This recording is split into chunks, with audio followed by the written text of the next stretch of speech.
भारत के पूर्वी तट पर पुरी शहर में एक ऐसी जगह है जहां आकर आप कह सकते हैं कि विश्वास और विज्ञान की सारी सीमाएं टूट जाती हैं। ये जगह है जगन्नाथ मंदिर। देखिए, ये सिर्फ पत्थर और कारीगरी का एक ढांचा नहीं है। ये घर है उन अनगिनत रहस्यों का जो आज भी मॉडर्न साइंस को खुली चुनौती देते हैं। तो चलिए आज इन्हीं रहस्यों की परतों को एक एक करके खोलते हैं। अच्छा, जरा सोचिए, एक ऐसी दुनिया के बारे में जहां नेचर मतलब प्रकृति अपने ही बनाए नियम भूल जाती है। क्या ऐसा हो सकता है? एक ऐसी जगह जहां हवा अपनी मर्जी से चलती है और सूरज की तेज रोशनी भी एक बहुत बड़े गुंबद की परछाई तक नहीं बना पाती। ये कोई कहानी या कल्पना नहीं है, ये पुरी के जगन्नाथ मंदिर की रोज की सच्चाई है। सदियों से आप देखिए, इस मंदिर से जुड़ी कुछ बातें ऐसी हैं जो भक्तों को तो हैरान करती ही हैं, लेकिन वैज्ञानिकों को भी सोचने पर मजबूर कर देती हैं। ये वो रहस्य हैं जो किसी भी लॉजिक या तर्क पर खरे नहीं उतरते, लेकिन फिर भी हर दिन हमारी आंखों के सामने होते हैं। तो चलिए सबसे पहले रहस्य से शुरू करते हैं। ये जुड़ा है मंदिर के शिखर पर लगे झंडे से। अब देखिए, सीधी सी बात है, हवा जिस तरफ बहेगी झंडा भी उसी तरफ लहराएगा, है ना? पर यहाँ सब कुछ उल्टा है। यहाँ का झंडा हमेशा हवा की दिशा से उल्टी तरफ लहराता है। जी हाँ, बिल्कुल ऑपोजिट। ये एक ऐसा नज़ारा है जो रोज हर दिन फिजिक्स के नियमों को चुनौती देता है। अब आते हैं दूसरे बड़े रहस्य पर। मंदिर का जो मेन डोम है, यानी मुख्य गुंबद, वो करीब 214 फीट ऊंचा है, मतलब आसमान को छूता हुआ। और कमाल की बात यह है कि इस विशाल गुंबद की परछाई जमीन पर कभी पड़ती ही नहीं। दिन का कोई भी समय हो, सुबह दोपहर शाम, कोई शैडो नहीं। ये हमारे प्राचीन आर्किटेक्चर का एक ऐसा करिश्मा है जिसका राज आज तक कोई नहीं जान पाया। और गुंबद के ठीक ऊपर जो अष्टधातु का नील चक्र लगा है, वो तो एक अलग ही पहेली है। आप पूरे पुरी शहर में कहीं भी चले जाइए, किसी भी गली, किसी भी कोने से उस चक्र को देखिए, आपको हमेशा ऐसा लगेगा कि चक्र का मुंह ठीक आपकी तरफ है। ये कोई ऑप्टिकल इल्यूजन है या आर्किटेक्चर का कोई कमाल या फिर कुछ और? ये सवाल आज भी अपनी जगह बना हुआ है। और अब शायद सबसे चौंकाने वाला रहस्य, आवाज का रहस्य। मंदिर का जो मुख्य दरवाजा है, सिंह द्वार, उससे जैसे ही आप एक कदम अंदर रखते हैं, बाहर जो समुंदर की लहरों का शोर है वो अचानक बिल्कुल शांत हो जाता है, जैसे किसी ने म्यूट बटन दबा दिया हो। और फिर जैसे ही आप एक कदम वापस बाहर रखते हैं, वही शोर फिर से सुनाई देने लगता है। ये कैसे होता है? ये आज भी एक बहुत बड़ी अनसुलझी पहेली है। तो सवाल ये उठता है कि ये सारे चमत्कार, ये रहस्य, इनका सोर्स क्या है? ये आते कहाँ से है? अच्छा, इसे समझने के लिए हमें थोड़ा समय में पीछे चलना होगा। हमें उतरना होगा मंदिर की शुरुआत की कहानी में। एक ऐसी कहानी जिसमें भक्ति है, रहस्य है और एक राजा का अटूट विश्वास है। तो इस पूरी कहानी के केंद्र में है नील माधव। ये भगवान विष्णु का एक बहुत ही रहस्यमयी रूप थे और इनकी पूजा कोई बड़े बड़े पुजारी या राजा नहीं करते थे, बल्कि घने जंगलों के बीच एक आदिवासी कबीले के मुखिया थे, विश्ववसु। वो इनकी पूजा करते थे, पूरी तरह से गुप्त रखकर। तो हुआ ये कि मालवा के एक राजा थे, इंद्रद्युम्न। जब उन्हें इन देवता के बारे में पता चला तो उन्होंने ठान लिया कि वो इन्हें ढूंढ कर रहेंगे। उन्होंने अपने एक पुजारी विद्यापति को इस काम पर लगाया। विद्यापति बहुत चतुर थे। उन्होंने उस आदिवासी मुखिया विश्ववसु की बेटी ललिता से शादी कर ली और देवता की गुफा का पता लगा लिया। इतना ही नहीं, वापस आते हुए उन्होंने रास्ते में सरसों के बीज भी गिरा दिए ताकि राजा को रास्ता मिल जाए। लेकिन जब राजा इंद्रद्युम्न अपनी पूरी सेना के साथ वहां पहुंचे तो गुफा एकदम खाली थी। नील माधव वहां से गायब हो चुके। अब नील माधव के गायब हो जाने से राजा इंद्रद्युम्न का तो जैसे सपना ही टूट गया। वो बहुत निराश हुए, लेकिन कहते हैं ना, हर अंत एक नई शुरुआत होती है। बस इसी निराशा से एक नई कहानी ने जन्म लिया। एक ऐसी कहानी जो हमें आज के भगवान जगन्नाथ, बलभद्र और सुभद्रा के इस अनोखे रूप तक लेकर आती है। राजा को एक सपना आया, एक दिव्य आदेश मिला कि समंदर में एक चमत्कारी लकड़ी का लट्ठा तैरता हुआ मिलेगा।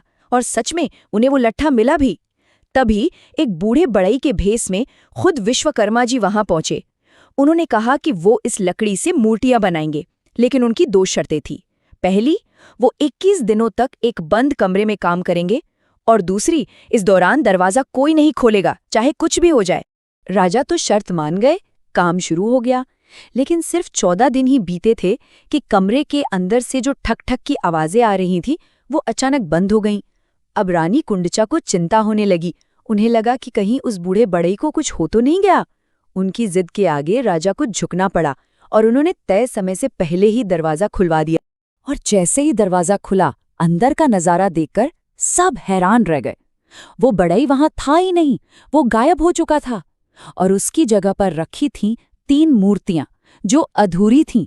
भगवान जगन्नाथ, बलभद्र और सुभद्रा की बड़ी बड़ी आंखें तो थीं, लेकिन उनके हाथ और पैर नहीं बने थे। राजा को अपनी जल्दबाजी पर बहुत पछतावा हुआ, लेकिन तभी एक आकाशवाणी हुई, एक आवाज गूंजी जिसने कहा कि यही इन देवताओं का असली और पूरा स्वरूप है और कलयुग में इनकी पूजा इसी रूप में होगी। और बस उसी दिन से इन अधूरी दिखने वाली मूर्तियों को ही पूर्ण मानकर मंदिर में स्थापित कर दिया गया। तो ये तो थी मंदिर के बनने और मूर्तियों के स्वरूप की कहानी। लेकिन देखिए, जगन्नाथ मंदिर का जादू सिर्फ इन पुरानी कहानियों या रहस्यों में नहीं है। इसका असली जादू तो इसकी उन जिंदा परंपराओं में है जो आज भी लाखों लोगों की जिंदगी का एक अहम हिस्सा है। जैसे कि मंदिर की रसोई, जिसे दुनिया की सबसे बड़ी किचन कहा जाता है। यहाँ हर रोज बिना किसी मॉडर्न मशीन के पूरे 56 तरह के पकवान बनते हैं। इसे महाप्रसाद कहते हैं। और सबसे कमाल की बात क्या है जानते हैं? प्रसाद बनता तो लगभग एक ही मात्रा में है रोज, लेकिन चाहे कुछ हजार लोग आए या लाखों, ये प्रसाद कभी कम नहीं पड़ता। और प्रसाद बनाने का तरीका, वो तो अपने आप में एक और चमत्कार है। यहाँ एक ही आग पर एक के ऊपर एक 7 मिट्टी के बर्तन रखे जाते हैं। अब साइंस तो यही कहती है कि जो बर्तन आग के सबसे पास है, यानी सबसे नीचे, उसमें खाना पहले पकेगा। पर यहाँ सब उल्टा है। सबसे ऊपर वाले बर्तन का खाना सबसे पहले पकता है। फिर आती है विश्व प्रसिद्ध रथ यात्रा। हर साल आषाढ़ के महीने में भगवान खुद मंदिर से बाहर निकलकर अपनी प्रजा से मिलने आते हैं। भगवान जगन्नाथ अपने रथ नंदी घोष पर, बलभद्र जी ताल ध्वज पर और देवी सुभद्रा दर्प दलन रथ पर सवार होती हैं।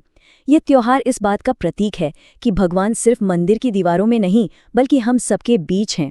तो अब तक हमने रहस्य और परंपराओं की बात की, लेकिन जगन्नाथ सिर्फ एक देवता का नाम नहीं है। ये अपने आप में एक पूरी फिलॉसफी है, एक दर्शन है, एक ऐसा दर्शन जो हमें सिखाता है कि समय के साथ कैसे बदला जाता है और कैसे सबको साथ लेकर चला जाता है।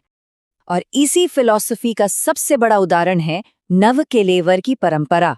ये एक बहुत ही गुप्त और पवित्र रस्म है। इसमें पुरानी मूर्तियों को विसर्जित करके नीम की एक खास लकड़ी से नई मूर्तियां बनाई जाती हैं। और इस पूरी प्रक्रिया का सबसे रहस्यमयी हिस्सा है पुरानी मूर्तियों से ब्रह्म पदार्थ नाम के एक दिव्य तत्व को निकालकर नई मूर्तियों में डालना।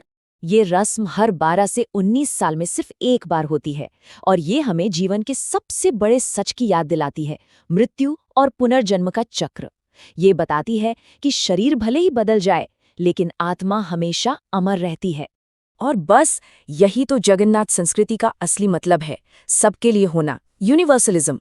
सोचिए, कहानी एक आदिवासी देवता से शुरू हुई, एक राजा ने मंदिर बनवाया और आज वो हर जाति, हर धर्म, हर वर्ग के इंसान के लिए भगवान है। वो किसी एक के नहीं है, जैसा कि उनका नाम ही है, जगत के नाथ, यानी पूरी दुनिया के स्वामी। तो आखिर में सवाल वही है, जगन्नाथ क्या है? सिर्फ एक मंदिर, कुछ चमत्कार या एक पुरानी कहानी? शायद वो इन सब से कहीं ज्यादा है। वो एक जीती जागती फिलॉसफी है जो हमें सिखाती है कि विश्वास कभी-कभी तर्क से भी बड़ा होता है। और दुनिया के कुछ रहस्य शायद इसलिए हैं ताकि वो हमेशा रहस्य ही बने रहें। तो आज हमने क्या समझा? शायद असली सवाल ये नहीं है कि ये चमत्कार कैसे होते हैं, बल्कि ये है कि ये चमत्कार हमें सिखाते क्या हैं।